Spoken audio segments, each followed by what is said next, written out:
Your true wealth is your time and freedom. Money is just a tool for trading your time. It's a container to store your economic energy until you're ready to deploy it. But the whole world has been turned away from real money and has been fooled into using currency. A deceitful impostor that is silently stealing your two most valuable assets, your time and your freedom. Welcome to the rabbit hole. We are entering a period of financial crisis that is the greatest the world has ever known. The wealth transfer that will take place during this decade is the greatest wealth transfer in history. Wealth is never destroyed, it is merely transferred, and that means that on the opposite side of every crisis there is an opportunity.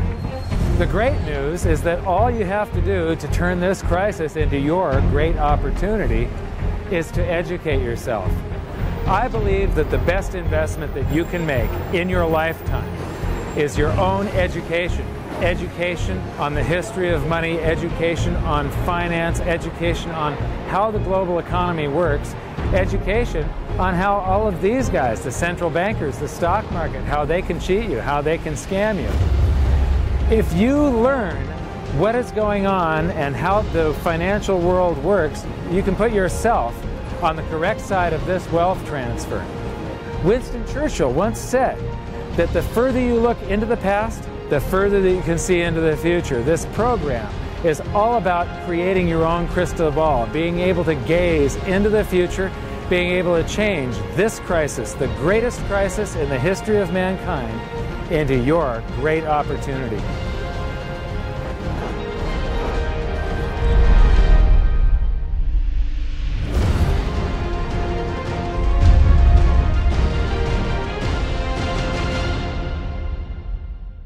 The hidden secrets of money, some of them are hidden in plain sight. They're like right in front of you. The way the monetary system works is something that isn't actually hidden away from all of us. It's out in the open, but it's complex and people just they can't see how it works. It's hard for them to imagine that we're living in such a hoax. Others are meant to be secret, but the truth is slowly coming out, like the Federal Reserve being a private corporation and not really part of the U.S. government. But when I started studying this, what I found was that there was no place that I could point people to where they could get it all in one spot. And so I basically decided to write my book about it and consolidate monetary history, economics, the markets, fundamentals of gold and silver. There's a lot of smoke and mirrors in economics, and I've sort of made it my job to lift the fog for people.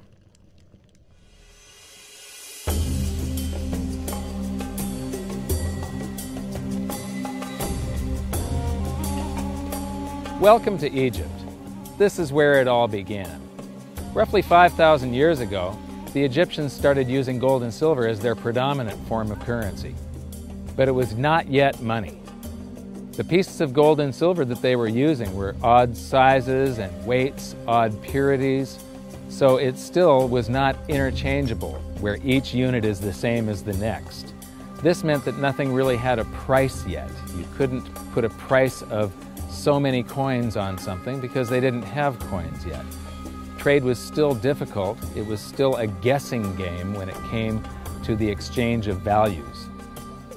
One of the reasons that we are in the financial mess that we are today globally is that people do not understand the difference between currency and money. Currency is a medium of exchange, a unit of account. It is portable, durable, divisible, and something called fungible. Fungible means that each unit is the same as the next unit. A dollar in my pocket buys the same amount as a dollar in your pocket. Money is all of those things plus a store of value over a long period of time. Even financial planners, bankers, your accountant, they don't understand the difference between currency and money. The currency in your pocket is a medium of exchange. It's a unit of account because it's got numbers on it. It's somewhat durable, it's portable, it's divisible in that you can make change, and it's fungible. A dollar in my pocket buys the same amount as a dollar in your pocket. But because governments can print more and more and more of it, and dilute the currency supply, it's continually transferring wealth out of your pocket, out of your bank account, to the government and to the banking system. The reason that gold and silver are the optimum form of money is because of their properties. It's an easy medium of exchange because gold and silver store a large amount of value in a very small area. It's a unit of account. Pure gold has the same value all over the planet. So an ounce of gold buys the same amount here in Egypt as it would in China or in the United States. It's durable. The same gold that Egyptians were using in trade 5,000 years ago is still here with us today. It does not corrode. It's divisible. You can make change with it. It's very portable. You could use something like oil as money. It's just that you can't carry around a barrel of oil on your back. It's fungible. Pure gold is the same wherever it is on Earth. Pure silver is the same wherever it is on Earth. It's limited in quantity. That's the reason that it maintains its purchasing power. Governments cannot print it. Over the last 5,000 years, only gold and silver have maintained their purchasing power. There have been thousands upon thousands of fiat currencies, currencies that are unbacked by gold or silver, and they have all gone to zero. It's a 100% failure rate. Well, fiat currency, of course, is a currency that exists at the dictate or by fiat from a government. You see, they have their printing presses, and the paper money rolls off the printing presses. And then they give it the fiat designation, which makes the currency official. It's just worthless paper. But when Ben Bernanke gives it the special sign, and they have the cult meeting at the Federal Open Market Committee meetings, it suddenly becomes currency. If you look at what's really going on, it's a con game. And so there's confidence. Well, the Federal Reserve is very forthright about what they're doing. If you read their websites, they'll tell you it's a confidence game. They tell you that there's no intrinsic value in their money. They'll tell you that they print it backed by absolutely nothing. They actually display all these facts. But if you tell somebody in the public that this stuff is created out of thin air, there's no backing whatsoever, it's absolutely worthless, it's about as valuable as monopoly money, they'll look at you like you're nuts. Is there an example throughout history of a fiat currency, a piece of paper that's unbacked by anything, surviving? Short answer, no. Long answer, no. And here's why. When Addison Wiggin took over at the Daily Record, when they got cranked up, Bill Warner asked him to catalog all of the fiat currencies throughout history and what happened to each of them. Addison dutifully went to work. Within a short period of time, he had gone through the alphabet. All the fiat currencies that started with the letter A were done. They all went to zero. He was halfway through the letter B, and all the fiat currencies that started with the letter B, and there were 600 of them in just the first letter and a half of the alphabet, and every single one of them went to zero. Every one. 600 fiat currencies that start with the letter A, and half of the ones that start with the letter B are 600 of these things. Not one ever came close. Would you think this one, the United States dollar, is going to be the first one after all that? I don't think so. No. No currency, fiat currency has ever survived. None. The thing about money is there actually is a fairly well-accepted definition of what money is. The question is, as you apply that definition to particular things that people claim to be money, do they fit the definition? Well, just take the paper dollar, for example. How well does it perform those functions? Well, store of value. The dollar has lost 95% of its purchasing power since the creation of the Federal Reserve in 1913. So not very good as a store of value. One of the things I do is just a way to get the audience's attention is I have a slide, and there are 3 pictures on the slide. One is a pile of monopoly money. The other one is a pile of Federal Reserve notes, what Americans would call paper money. The other one is a solid gold American Eagle 1-ounce coin. And the title of the slide is, which of these is not like the other? And if you know the show Sesame Street, or you have children who watch it, it's one of the favorite vignettes in Sesame Street. And what it really is a kind of IQ test for 5-year-olds. They're supposed to look at the 3 things and look at characteristics and find the one that's not like the other. Well, I've shown this slide to groups of Ivy League University professors, and I've also shown it to, children, kind of 5 years old, my nieces and nephews and so forth. And when the professors look at it, they say, well, clearly the dollars are not like the others because gold has no role as money, and monopoly money is junk, and the American dollar is a store of value, so that's not like the other. But the children look at it and they say, well, the gold coin is not like the other because the other two are just piles of paper and the gold coin is clearly something different. So my question to the audience is, who's smarter, a 5-year-old or an Ivy League professor? Before World War I, each note that a treasury issued would say that there have been deposited with the United States Treasury $20 in gold coin payable to the bearer upon demand. The money was in the vault. The currency was a note they gave you that was a claim check, only a claim check on the money, the same as if you go to the dry cleaners and you give them your shirt and they give you a claim check for your shirt. The value is that shirt at the dry cleaners, not the piece of paper that says that you own that shirt. So our currency that circulated was the paper US dollars, and they were claim checks on money. The next hidden secret is the difference between currency and money. Money must be a store of value and maintain its purchasing power over long periods of time. As we progress through this series, you'll learn that national currencies are really a tool used by the government and the financial sector to leech away your time and your freedom by stealing your purchasing power. So rather than storing your economic energy, currencies leak. Now compare that to the gold and silver the Egyptians were using. Like I started with, it still wasn't money because it wasn't interchangeable yet. But they were on the right track, as gold and silver have proven over thousands of years to be the ultimate store of value. Gold is only formed when a star explodes, a supernova, and it stays around forever. This is one of the properties that make it the ultimate money.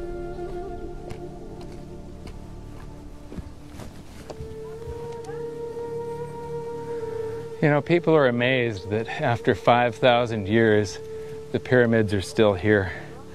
But what I'm more amazed at is that the currency that the people that built this were using, that currency, that gold and silver that they were using in trade on a daily basis, is still around today.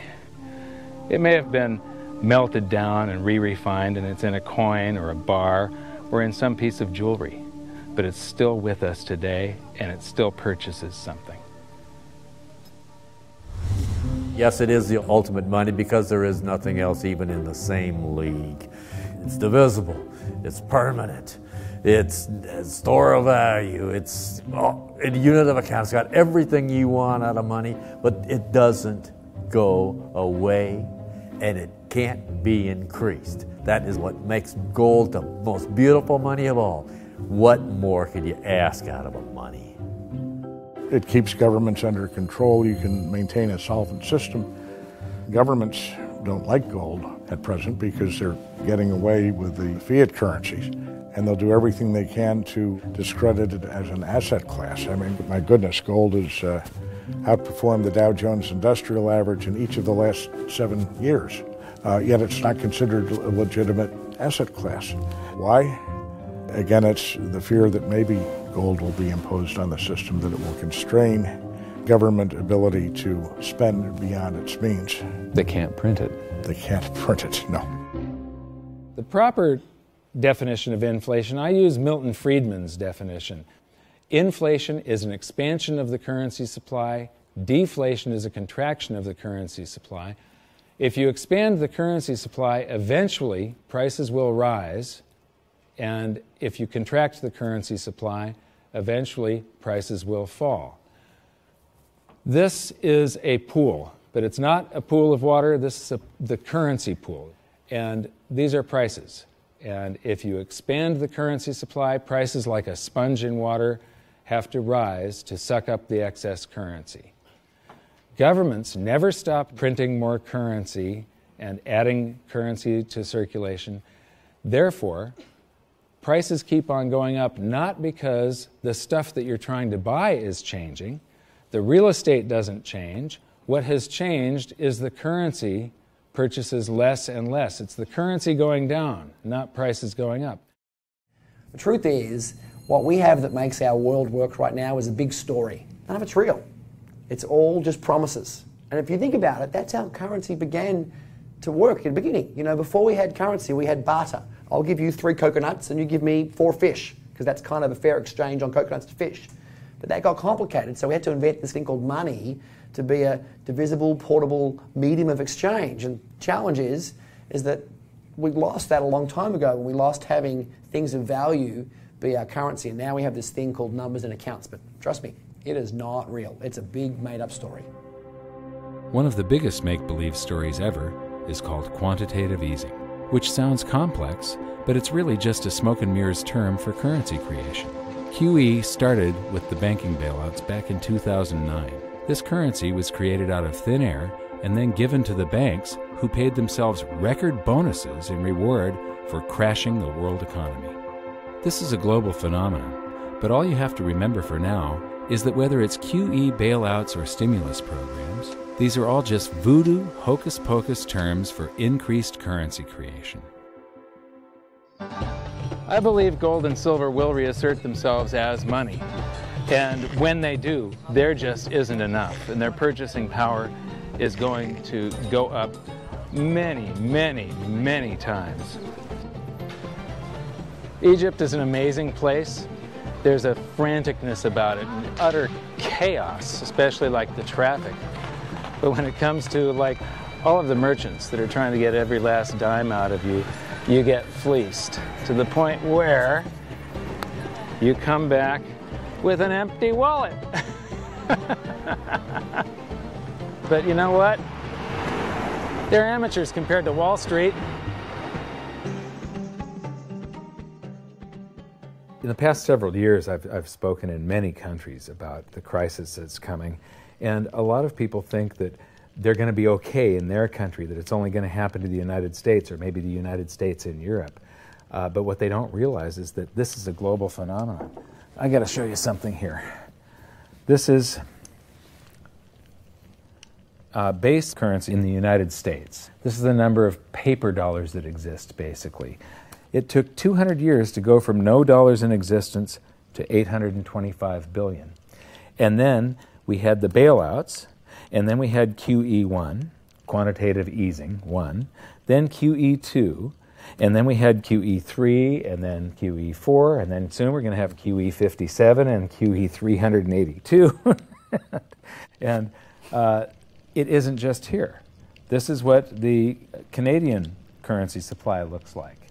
This is Australia, South Africa, Russia. Now, this starts out in just the year 2001, and this is like 18 times more currency in existence in a little over a decade. Here's Singapore, same story. Look at that, since the crisis, just bam. India, China, every government on the planet is doing this insane deficit spending and expanding their currency supplies, doing bailouts. And history shows that there is no example of this turning out well. It is sometimes amazing that we haven't experienced more inflation than we have.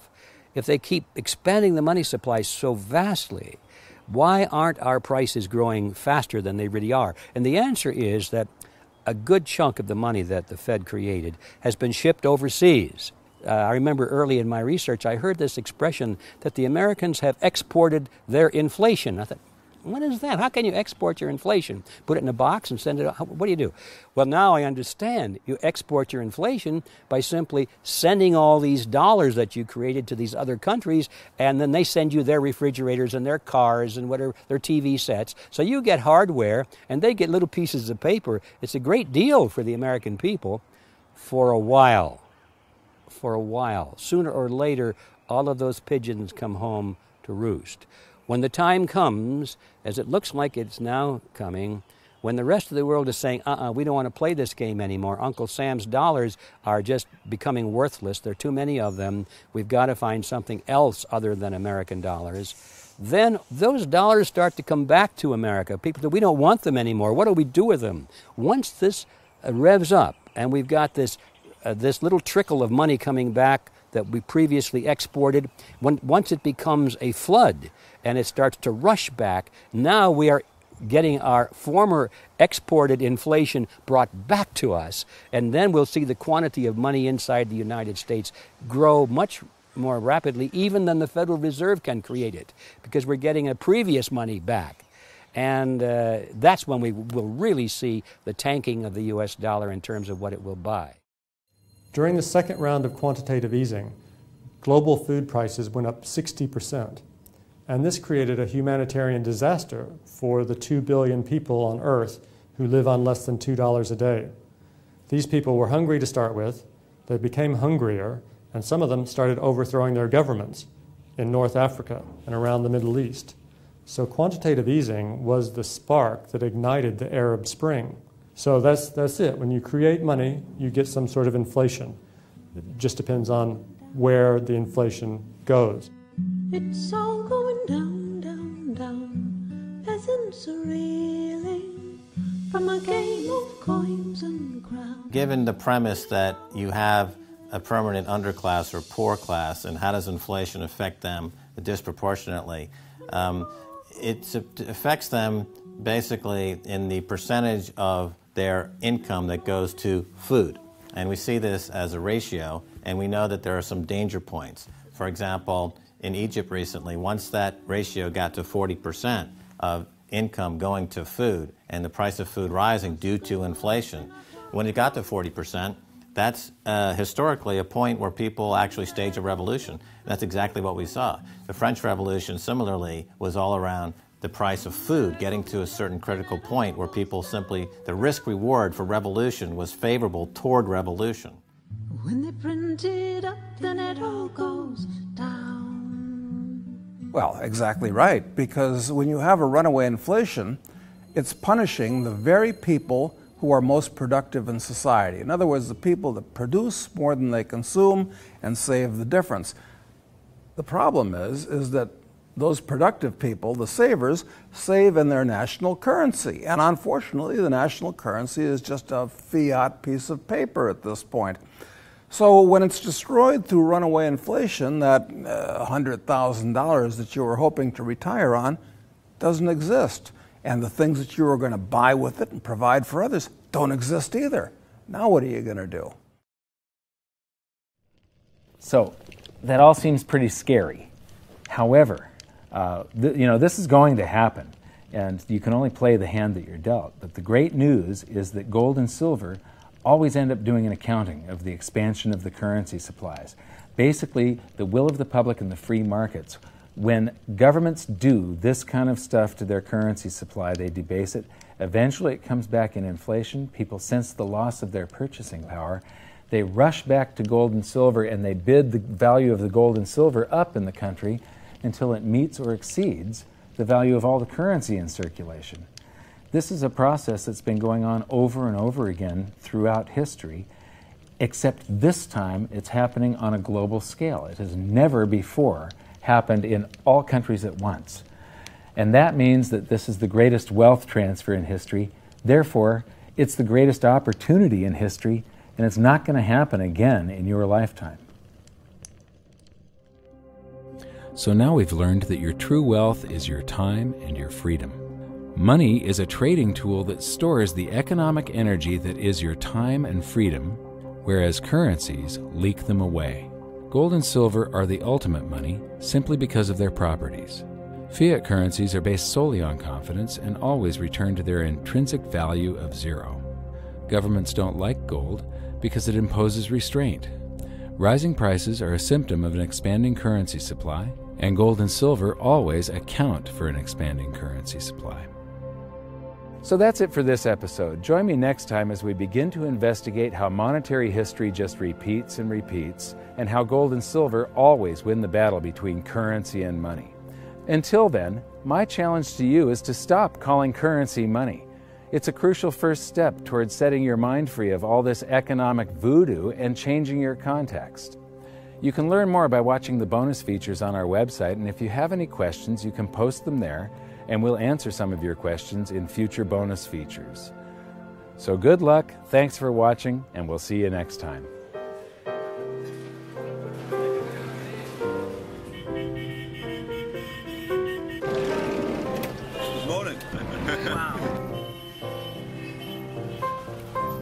what does fiat mean? It comes from the Latin for crappy car.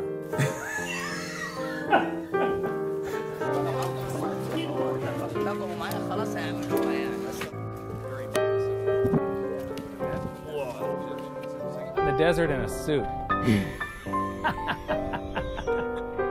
My camel died. You're not too sure about that, are you? Huh?